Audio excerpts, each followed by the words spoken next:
Thanks for staying with us on Smile Jamaica. Former members of the Violence Interruption program that was discontinued in March of 2020, they're calling for a reinstatement of the Peace Management Initiative in the wake of a spike in crime. Here to talk to us about it is the former manager of the Violence Interruption program, Mr. Milton Tomlinson. Morning, Milton. Morning, sir. Pleasant morning, pleasant morning. Tell me what the program did. I'm going to just ask a double-barrel question right up the top. What it did and why they stopped it. All right, so the program was one that is a proactive program inside of the various communities that you know are violent prone. Now, what you would have, we would train influential individuals from those communities, such as school teachers, pastor. All right, let's hope we will get him back pretty quickly. Yeah, so we're talking about the violence it sounds, Delia, hopefully you'll come back quickly, but it sounds like it's something that we should have kept going. I mean, I don't know how successful it was. Well, obviously, maybe it wasn't successful why they stopped it, but yeah. You kind of feel like... You're with us again, Sir Milton? All right, so we're going to have a little issue. Hopefully, maybe we could get him on the phone or something. Yes. Yeah, but it seems like it is something that... So I was curious as to why it was stopped as well, because an interruption is a critical word. Some people used to say violence prevention, but once violence also happens, you have to intervene. And so this was kind of one of those things. Over 100 communities, I believe, the programs were active with behavior change, engaging people where they are at with the issues. And so I'm also not sure. I think one of the arguments was, yes, you have the violence interruption program, but violence is still happening. So is it successful? And the counter argument was, if we didn't have it, the violence would be more. Yeah, and they'd say it was pivotal in improving environments in communities like August Town, Mountain View, Dunkirk, Greater Brownstown, Parade Gardens, Marchpen, Granville in St. James. So again, that sounds like it. But you're right. What's the other? We interviewed somebody. They don't call it violence interruption. Peace Management Initiative. Peace Management Initiative. That is another one. Which is part of that overarching violence interruption thing. Yeah. And then it was skills training, behavior change components, education. I think in some instances, infrastructural development. So it's interesting. We need these people. We need in every community. I mean, so unfortunate with this young man, 16 years old, was the goalkeeper for one of the Costa Cup teams, and he was killed at school because what's the ring? What kind of ring? Guard ring. A guard ring, which is just, I mean, 16 years old, outstanding young man, and that's two lives we're talking about. So one, he's gone, and this other guy probably going to end up in jail or something like that. Mr. Tomlinson, you're back with us, sir? Yeah, man, definitely. Sorry about that. No, the internet. I am sure it's not your fault. All right, so we're running out of time now, so tell me why it was stopped. All right, so the program, I mean, government have their own plans, and each minister would have a different mode of operation. So the program wasn't so much stopped, but the funding from the government for the program was seized. Hence, we could not carry out the program in the way that we used to, but the FHI 360 and I think UNICEF, would pick up some small aspect of that program in particular areas of Kingston. I was suggesting today that maybe it wasn't successful why these ministers and other people would be saying, well, we can't put any more money in there because it's not working, let's try something else. Is that the word you got?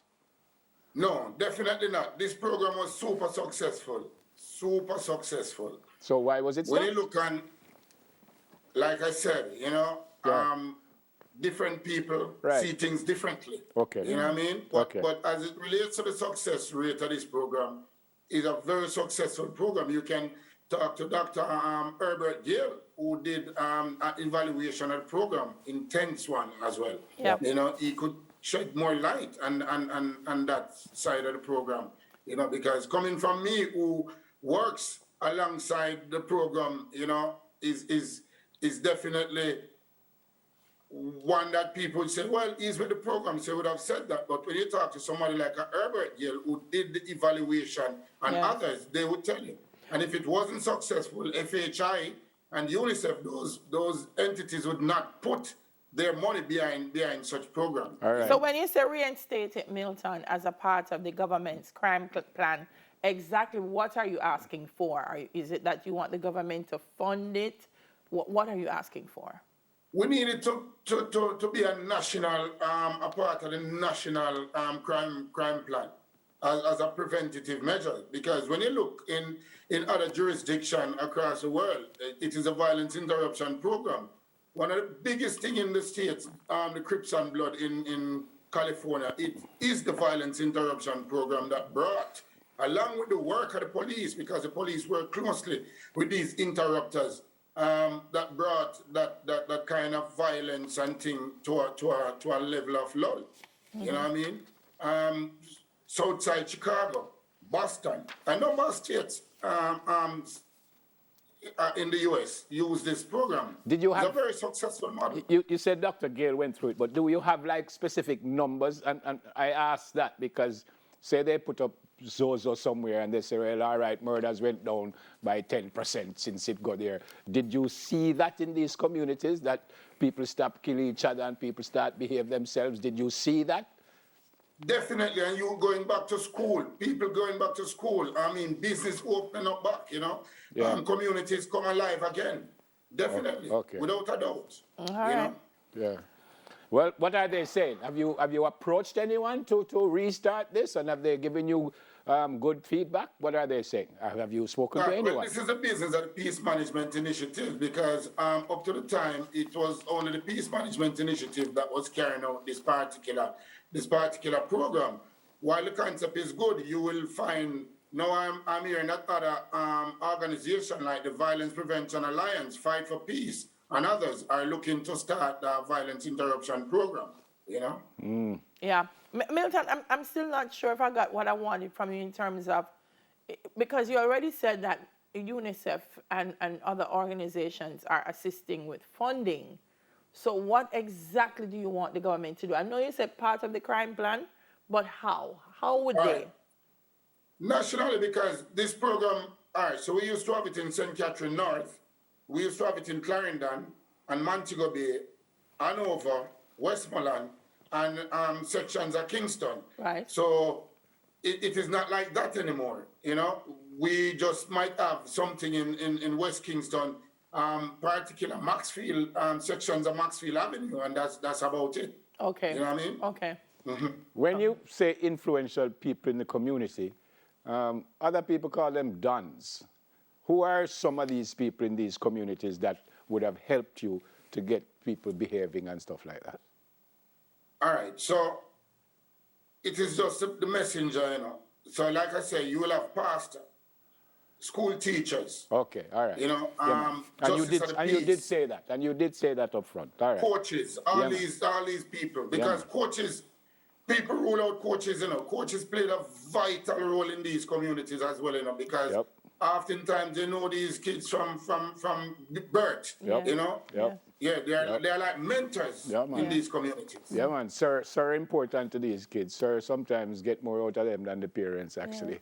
Definitely, definitely so. All right. Well, I hope I was saying today that it sounds like something that we need because we are so violent and every single. I mean, I was looking in the newspaper about 2 days ago, and I'm not teasing you. Just the headlines, and the first one said 2 people killed in St. James. Next one said, man killed right there. So the next one said, somebody killed. I mean, seriously, about 5 or 6 stories on top of the one, and it was just people being killed. So I accept that it should be brought back. Mainstream youths as well, you know. It mainstream the youths, you know. Yeah. Because you will find them before they commit themselves, because the police would only know them when they commit themselves. Yeah. But these individuals who are intimate to the space, who work with these youth, know them in and out, know the family line and stuff like that. You know, we mainstream them in schools, you know, training programs. Yeah, man. Some of them job ready. Yeah, You man. know, we get them jobs, you know. Yeah, good Yeah. work, Sir Yeah. Milton. Good work, good work. I hope, Yeah, man. hopefully you will still be able to do something for our country, even if it's not something official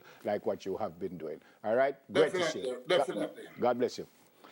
Much love and respect. Yeah, man. Milton Tomlinson, former manager of the Violence Interruption Program. It's key, though. It is essential. Last night I was talking to a teacher, and you and I were talking about, at the start of this interview, the young man Who was that, killed. that conflict resolution is a big issue. And I felt like because the students were at home for so long, Yeah, man. getting them to be re-socialized into the idea of sharing space and thoughts and ideas with other students needed some kind of work Yeah. before There was a bringing them follow-up to together. the story of the young goalkeeper who was killed. And one teacher said he saw a student with one of the rings and tried to take it off, because the principal at that school, the acting principal, said she's taken off many rings. But apparently it has like skulls on them and crosses on them, and they say they give them mostly powers and all kinds of stuff. And the teacher actually said the boy fight him, say him now, give him the ring. She wonder where all of this coming from. But 16 years old. I mean, whether he was a footballer or not, 16 years old. I mean, how can you take a 16-year-old life? Stabbed in his back by his schoolmate. And apparently the argument started like from the weekend, like it started like the Friday, and he was killed the Monday. Whew. Condolences to the family of the youngster. And again, that other young man is going to end up in state care, obviously. And that's almost a life lost already. So hopefully we will all learn from it, all of us, not just youngsters, because the big man them go on even worse than that, truth be told. Big man them go on even worse than that. We fight for much less than that, and we kill for much less than that, and we pull guns for much less than that. A man bad ride you and you pull your gun. And Children live what they learn. yeah. All right. We talk being a lady boss. You that. With Sarah Jackson after this quick break. You that. You change